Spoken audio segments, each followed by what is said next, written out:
Hey guys, it's Bellamy here from Midnight Suns and welcome to my review for the latest movie from Singapore, Let's Get Rich. So this movie is about a group of good-hearted conmen who work together to steal this billion-dollar supercomputer chip in order to take down this even bigger, gigantic, evil conman. And if that plot sounds familiar, it's because I just described the exact plot of Now You See Me Too.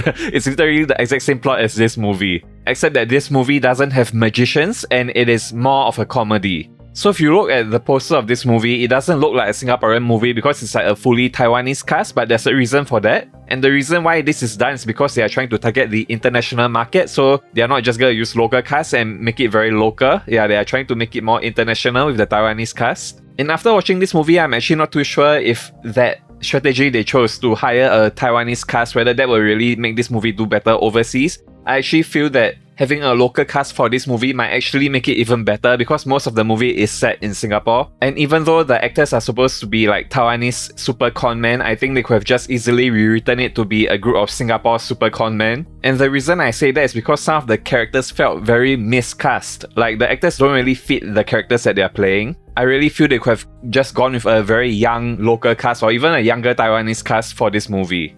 And also, this movie is supposed to be a comedy, but honestly, it's not very funny. Like, I know humor is very subjective, but really, there was barely anybody in the cinema. I went to a Singapore premiere, there was barely anybody in the cinema laughing at any of the scenes in the movie. And some of the times that people were laughing, it felt like it was more of like an inside joke. It wasn't really like outrightly funny. And I know it sounds like I completely hate this movie, but that's not true. I actually do like some parts of the movie, but I'm just gonna get the things that I don't like about the movie out of the way first. And that brings me to my next point, which is one of the biggest complaints I have about this movie, is that it is only about 1 hour 10 minutes long. Like, it's definitely less than 1 hour 20 minutes if you don't include the credits, which is extremely short for a feature-length movie. Like, if you think about it, these days here in Singapore, movie tickets on the weekends cost like $15 and up. So if you're having a movie that's only 70 minutes long, you're gonna be paying like more than $2 per 10 minutes of the movie. That's pretty insane. If I was gonna do that, I would expect the movie to be amazing. And unfortunately, I don't think this movie is something that you should be paying $2 per 10 minutes to watch. And so I think if this movie was longer, I would actually be more likely to recommend it to people. Because like I said, movie tickets are really expensive nowadays. But I guess having a short movie can be both a blessing and a curse. It is a curse because, like I said, you're really not getting your money's worth if the movie isn't amazing.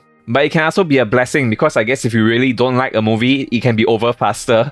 Like, I overheard a group of people in front of me at the premiere when the movie ended. Everyone was really shocked, and this group of people in front of me were actually commenting on how happy they were that the movie had ended so quickly. But for me personally, I do wish the movie was longer. I'm not sure if they deleted a bunch of scenes from the movie and it became very short. Maybe if there's like a director's cut of the movie that's longer in the future, I might give that a watch. But as of right now, in the 1 hour 10 minutes, 1 hour 15 minutes version of this movie that we have right now, I'm not sure I can recommend it on weekend prices. Like, maybe if you watch it during the weekday, it might still be okay. But yeah, $15 for a 1 hour 10 minute movie that isn't really that amazing, it's not something I would highly recommend at all. But okay, with my complaints out of the way, let's talk about what I did like about the movie. And the first thing is I actually think the cinematography was pretty good. Like, the movie, visually speaking, actually does look pretty good. The set design, the colors, the props, everything does look pretty nice. And another thing I really like about the movie also is I think that the main character, or rather one of the main characters, Leon J. Williams, I think he's amazing in this movie. His performance is easily the best out of the entire cast.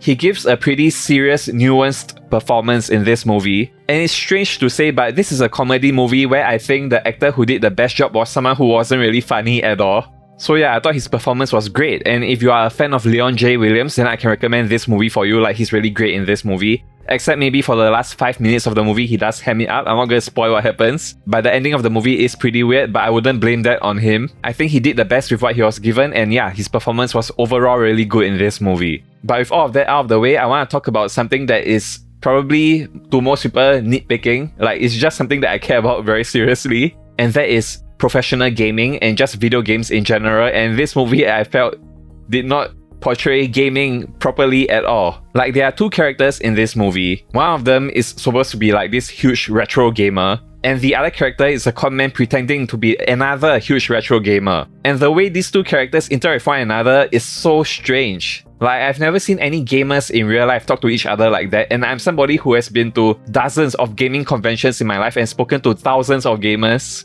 In fact, many of you subscribe to this YouTube channel right now. When you're watching this, you're probably here from my Overwatch videos. So I do talk to a lot of gamers everywhere, whether it's on Discord, on Twitter, or even in real life at these conventions, and even just my friends in real life. I don't know anybody who talks about video games the way the two characters in this movie talk about video games. Like literally, when these two characters first meet, one of them is like, "I'll kill you with the laser gun." Then the other guy is like, "You know how to use the laser gun? Wow, you're a real gamer." And I'm not even exaggerating, that's literally what the conversation was like. It felt like somebody who doesn't know anything about video games writing dialogue about video games in a movie that really doesn't have anything to do about video games at all. It's like they make this whole VR game a huge plot point in the movie that really felt very unnecessary and very unnatural at the end, because I don't feel that the characters are actually gamers in the movie. Like literally, one of the characters plays video games like this. It's like he came out of a 1980s North American Nintendo commercial. He doesn't even feel like he actually does play video games. I don't think anybody who's a real gamer button mashes their controller like that after the age of 10. And yeah, like I said, that's just a very big nitpick of mine, but I felt that I had to bring it up because this channel, Midnight Science, is a gaming channel after all. And if I don't talk about how video games are portrayed in movies, especially in a movie like this, then I wouldn't be worthy of calling myself a gaming YouTuber. And yeah, with that being said, that's the end of this review, guys. I think, like I said earlier, if you are a fan of Leon J. Williams, then do watch this movie because I think his performance in this movie is amazing. But if you're not a fan of his, then I'm not sure I can recommend this movie at all because it is really short, like I said, 1 hour 10 minutes. And if you watch it during the weekends, you're gonna be paying like $15. Yeah, it's pretty crazy. So yeah, maybe watch it during the weekdays if you're really curious about this movie and you want to support local movies. But other than that, I'm not sure I can really recommend it. And yeah, that's about all I have to say about this movie. And with that being said, thank you for watching, everybody. If you are interested in more of my movie reviews and TV reviews, please do consider subscribing. And thank you to MM2 Entertainment and Cathay for inviting me to this movie premiere. And well, stay good, everybody, and as always, never fade. Bye, guys.